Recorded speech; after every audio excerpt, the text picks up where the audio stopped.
Welcome back to our channel respect education.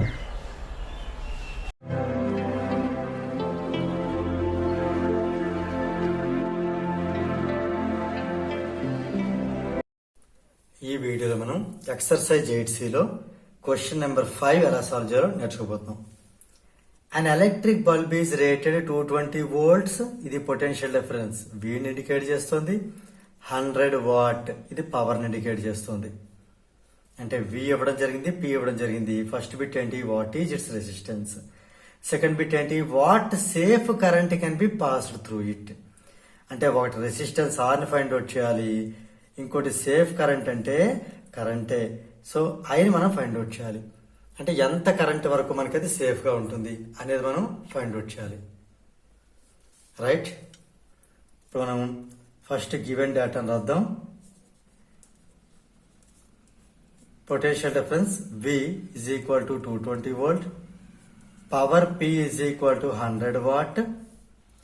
ఇప్పుడు మనకు కావాల్సిన ఫస్ట్ బిట్ ఏంటి? రెసిస్టెన్స్ R కావాలి.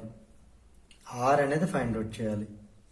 ఇప్పుడు మనం ఈ Vకి Pకి Rకి ఉండేటటువంటి రిలేషన్ ఏంటో మనకు తెలియాలి. రైట్, ఇప్పుడు మనకు జనరల్గా తెలిసింది ఏంటంటే VIP, V into I is equal to P అని మనకు తెలుసు. V ఇంటూ మళ్ళీ I అనే వాల్యూ ఇక్కడ మనకి ఇవ్వలేదు కాబట్టి బై ఓమ్స్లా ఏం చెప్తుంది? V is equal to IR అని చెప్తుంది. దీన్ని బట్టి I కావాలంటే V బై R. సో ఇక్కడ ఐని V బై Rతో రీప్లేస్ చేద్దాం. రైట్, అంటే మొత్తం మీద P కావాలి అంటే V square by R.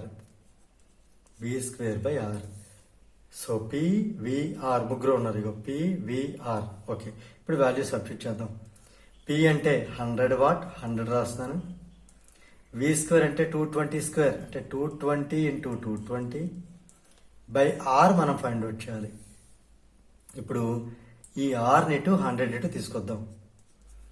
R ఇటు వస్తే ఏమవుతుంది? 100 into R equal to 220 into 220. So R 220 into 220 by 100. Right, ఈ జీరోకి ఈ జీరో క్యాన్సిల్ చేద్దాం. 22 ఇంటూ 22 అంటే మనకి ఎంత?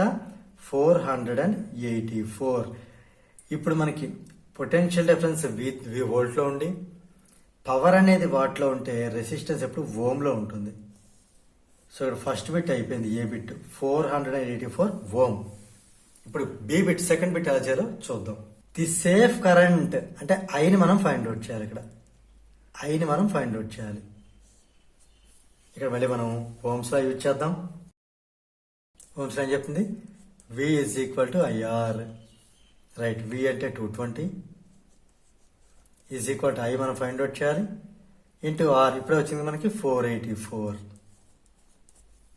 రైట్, దీన్ని బట్టి I కావాలంటే 220 డివైడెడ్ బై 484.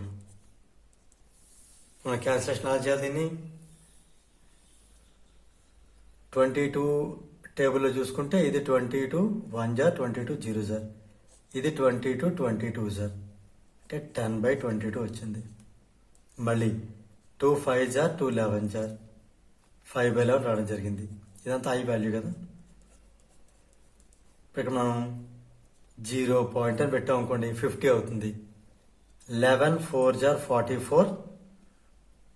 ఇక్కడ చేసి చూపిస్తాను చూడండి. 11తో 0 పాయింట్ పెట్టడం 50 అయింది. 11 4 జార్ 44 అంటే 6 పాయింట్ 60 అయింది. 11 5 జార్ 55, మళ్ళీ 5, ఈ పాయింట్ వల్ల 0, మళ్ళీ 11 4 జార్ అంటే 0.4545 అలా వస్తూనే ఉంటుంది. ఇక్కడ మనం కనుక ఈ డెసిమల్ని 2 పాయింట్స్ దగ్గర కనుక మనం దీన్ని కరెక్ట్ చేస్తే 4 వరకు ఓకే. ఇది 5 కంటే లెస్ కాబట్టి ఈ ముందున్న నెంబర్ యాజిటీజ్ ఉండిపోతుంది. ముందున్న నెంబర్ ఎవరు? 5. సో 5 యాజిటీజ్ ఉండిపోతుంది. ఒకవేళ ఇది కనుక 5 ఆర్ మోర్ దెన్ 5 అయితే ఈ ముందున్న నెంబర్ 1 ఇంక్రీజ్ అవుతుంది, అంటే 6 అయి ఉండేది. ప్రస్తుతానికి ఇక్కడైతే 0.45 ఆంపియర్స్. రైట్, ఇప్పుడు మనం కన్క్లూజన్ రాయాలంటే what is its resistance? It's resistance is 484 ohm. What safe current can be passed through it? Okay, the safe current can be passed through it is 0.45 amps or ampere. So దీంతో మనకి ఈ question number 5 అనేది complete అయింది. If you feel this video is helpful to you, please like, share and subscribe our channel. And please do not forget to press the bell button so that you will get the notifications from our channel. Thank you very much.